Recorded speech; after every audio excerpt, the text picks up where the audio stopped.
Hello and welcome to Rage Quit. My name is Jay and we're going to be talking about 7 of the 9 leaked battle faction cards for Warcry. Now the reason it's 7 of the 9 is the 2 that haven't been leaked, one of which I'm very much looking forward to, and that's the Legions of Nagesh. The other one that has not been leaked is the Bone Splitters. Basically people are getting these and some people are posting pictures. So we've got a lot of the info. Now I wanted to do a video today, so I can't. I'm not gonna have the time the rest of this week, so I can't really wait for the rest of them. So we're just gonna have a look at the 7 of the 9. Probably not come back and do the other 2 unless there's something really amazing. But basically these have been leaked. If you check Reddit, you check Facebook, you can probably get access to these. And I won't dwell on them too long, and I'm not gonna go into insane detail. I don't want this video to be like 50 minutes plus, but it is going to be a bit of a longer, more chill video, so just keep that in mind as I quickly check out the window to see if there's a delivery driver coming from Hermes today. Yes, the Iron Jaws, right? These are sort of what we expected. The big, the slow, the tough, the strong. that should be the song for the Iron Jaws. And we're not going to read every single command ability or anything like that because I don't want to and it'll take too long. But the brutes here, these are guys, essentially if you buy one box of brutes, you wouldn't really be able to get to 1,000 points because these guys both have the leader mark, so you can't take both of them. I'm pretty sure that's how that works. I'm pretty sure you can't have multiple leaders. And so with that in mind, you can only have 4 of them. Now you'll notice one of them's 250, but the rest are like 200, so you'd be like 200 points short, something like that. Maybe not 200 points short, I should say, because that'd be maybe like 100 points short. So you'd generally be like leaving a bit of a gap if you did that. So you generally want one of the ad boys. So I'm not recommending here by looking at this to buy a packet of brutes and calling that it, because I think you'll be sort of underpointed. Now the ad boys, you can pretty much do it with them because you get 10 of these. You get the leader here at the bottom left. Then you can just fill in as much as you want. So you are going to want probably both of these though, because the brutes, as you can see, are super strong, especially with these leaders, guys like 35 wounds, strength 5, and then this guy crits 3 and 6. So super strong. Now the only problem here is that they are slow, right? They're movement 3, and the game seems to be rewarding fast hordes, essentially, in simplistic terms. And the one thing that really might help them here is the triple warg. Now I haven't gone through and looked at all of these, but I just noticed this one does increase your movement speed, so if you're within 6 inches you could pop that out. So all in all, these guys, pretty much what you would expect. I think they're slow, strong, tough. So if you're interested in the Iron Jaws, there's your cards. Yeah, 15 wounds on the ad boys, pretty okay. Now, if I can find the next screen, Jay, that'd be great.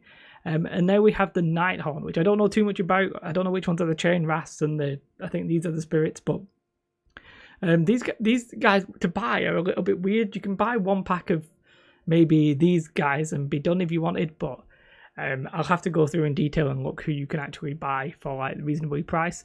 In this case, we're just going to look at the strengths and weaknesses of them. The one thing you might notice is they're all reasonably quick, so they're 5 and 6. And these guys in particular, I think, are these the Chain Rasps? They're not too expensive, so you could get a few of these in. So you could have a couple of these to like fill fluff, if you want to say, like just units, and then you have some of the stronger units here to like smash people's facing. But they're not really going to do a lot of damage, but they're not that weak either. Generally they're all toughness 4 or 5, so these are an interesting faction. There's not got like a couple of the other units where just loads of model choices, and we get onto the Daughters of Cain, and they have like absolute shed ton of choices. But all in all, I think they're pretty interesting. And I might look at the boxes myself after this. So let's jump on to the next one. And these are the Fleshy Accords. Bit of a blurry picture there, but you can see they've got some cheap models themselves, 55. These guys are really interesting. They've got a really nice combination of speed and horde. And I think that could really work out for the Fleshy Accords in this game. As you can see, yeah, they've got a cheap model 55. You can have a lead of just those guys if you want. I think they're ghouls. These guys, I think, are a dual kit. But look at this guy, 300 points as your leader. He's got 40 wounds though, and I think he can fly. Is he can fly? Yeah, I'm pretty sure these guys can fly. It's this symbol here. I think it's the fly one. Oh, that one. Sorry. yeah, anyway, they are strong. They do 4 attacks or 5 attacks if they're your leader, and then 2 and 4. So they are going to pump out a lot of damage. Are they going to pump out 235 points worth of damage? Probably. I think this is such a like classic combo here. You can also buy like the start collecting box, and I think you get 3 of these. Although you might be able to build these, I'm not 100% sure. I think these just have a really good potential. They're very basic in the sense that, you know, they've got cheap guys, they've got expensive guys, and it's pretty simple, like which is which, and they're all fast. Even the cheap guys are fast. They're not particularly like super tough, but they're quite a lot high in wounds. At least these guys are.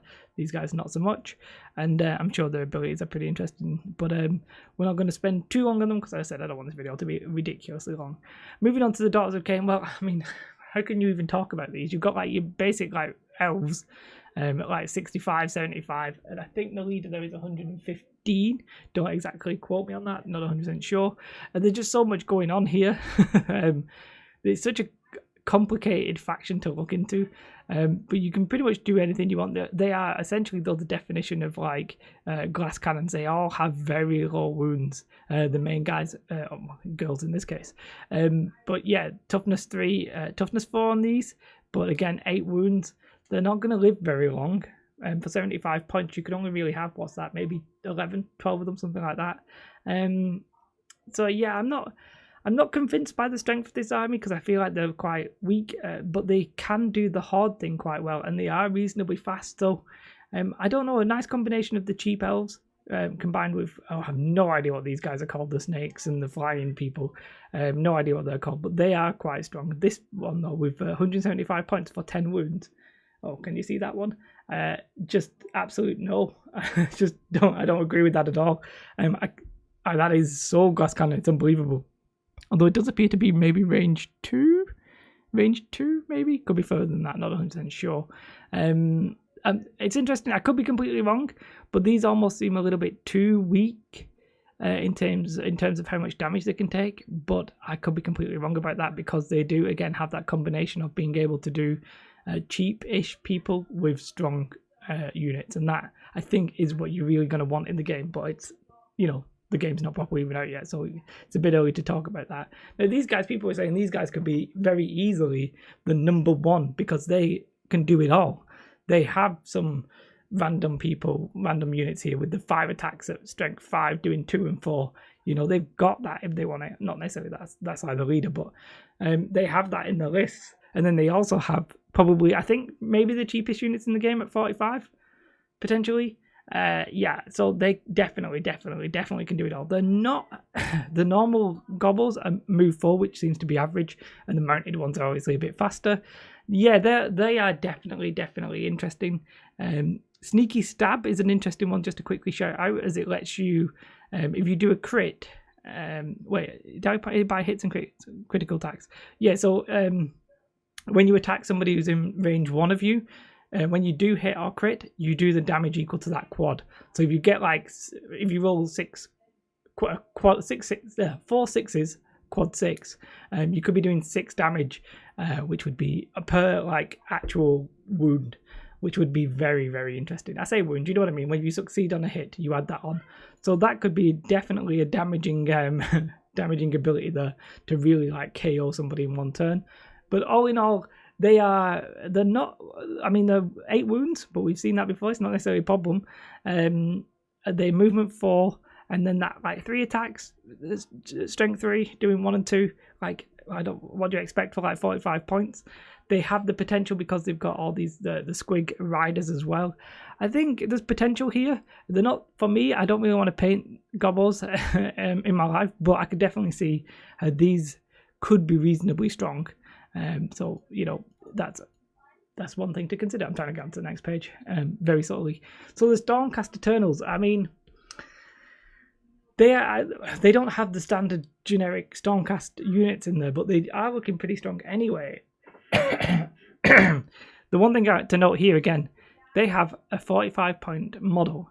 I'm not sure it's the glyph or whatever it is. That's movement 12. Yes, it's toughness 2, by the way. Wait, with the goblins, toughness 2. Now the gobbles are toughness 3, so this seems to be the lowest toughness model in the game.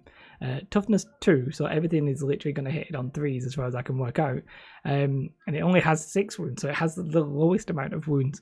But as chaff goes, filler goals in a unit, they are pretty interesting. Yeah, just to like fill out the number, like you could take 3 of those guys and it's less than 150 points, which is what one of that the home thing is. I bet him is like, I mean, I'd much rather have, 9 attacks and having that ability to block people and that kind of thing. So, yes, the bird thing, I like that. Can't see any of this. It's far too shiny. Not even going to try. But this is that's far too shiny. But they're interesting. They seem to be quite tough. You can see they've all toughness 5 essentially. Everybody in the armor is toughness 5. Movement 4, so very basic there. Good wounds are all 20 or 30. Yeah, so that's what you'd expect. I think generally they're all leaders, are they? Yes, I think so. I get very confused between this symbol here and this symbol here. It's very similar, so I'm not 100% sure I can make that out. I think that one is the leader one. Nope, not sure. Not 100% sure. I can't tell from this picture, but yeah, some interesting stuff they've got here. Obviously, they're quite ranged as well. We've not really been speaking about range, but for this faction in particular, the Stormcast, the range looks possibly quite important. Just being able to sit there like 5 inches away, you block stuff with your birds and you shoot them, could be reasonably strong. And the toughness 5 with quite a lot of wounds. So if somebody does manage to get up in your face, you're still going to be able to like do damage. A lot of these guys are you're looking at 3 attacks here with strength 4, doing 1 and 4. They have quite a decent crit on them. So the Stormcast are looking pretty interesting. Definitely worth considering if you have all of these models already for sure. And then the Iden F Deacon, which I think is the last one on this page, one of the last ones I've got. I don't know what we were expecting, but this sort of is what I was expecting. All the mounted ones, obviously they've got a leader version and a non-leader version. All really fast movement-wise, movement 10. But the damage outputs, it's like 4 attacks at strength 3. It's not all for the leaders, it's like 4 attacks at strength 4. It's good, but it's not necessarily amazing. However, if you check out the mounted guys, they've got 25, 35 wounds. Pretty solid, pretty solid. For 200 points, fine.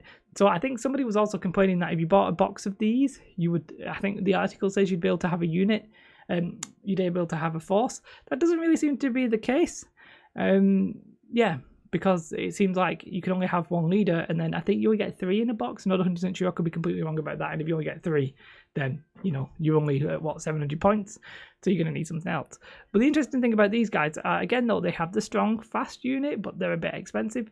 They've got cheap, reasonably fast units. They've got like this 75 points. 8 wounds, though, is obviously the problem. Movement 6, though, with the ranged. I feel like the ranged guys could be more useful just simply because you get to sit back, or you can just get up and start blocking people if you want. You have like the combination of the two. Depends on like the objectives and that kind of stuff. Or you just go with the melee one. Yeah, you're toughness 3 with 8 wounds, you're not going to survive very long, but you're only 80 points. If you fancy it, do it, you know what I mean? So it looks, there's a lot of these factions seem to have like cheap filler, if you want, cheap fodder, and then something strong. That doesn't apply to all of them. For example, the Iron Jaws don't really have like the super cheap units. 110 is the cheapest, and they're speed 3, so they're going to have a bit of difficulty getting in, but then they make up for it on wounds. We could be completely wrong. Maybe the speed and the cheap chaff and all that kind of stuff isn't actually going to make too big of a difference, but that's, the overriding thought right now. Now, I'll very quickly here just double check Facebook to make sure there's nothing else before I release this video. It doesn't appear so, which is more than fine. And yeah, there you have it. So if we get the Legions of Nagesh, nah, we won't bother with that. Because it's just the one, and the Bone Splitters, they're interesting, but I think we'll probably not do that on another video. We'll just call that there. I'm not 100% sure what my next video will be, because a lot of the people are going to be painting up and building this stuff over the weekend, and unless GW bless us with some news, I'm not going to have any like content to talk about, and to say like which one's going to be the strongest, we don't know yet, so we'll have to wait and see. All in all though, have a most beautiful day, and goodbye. Like and subscribe. Goodbye.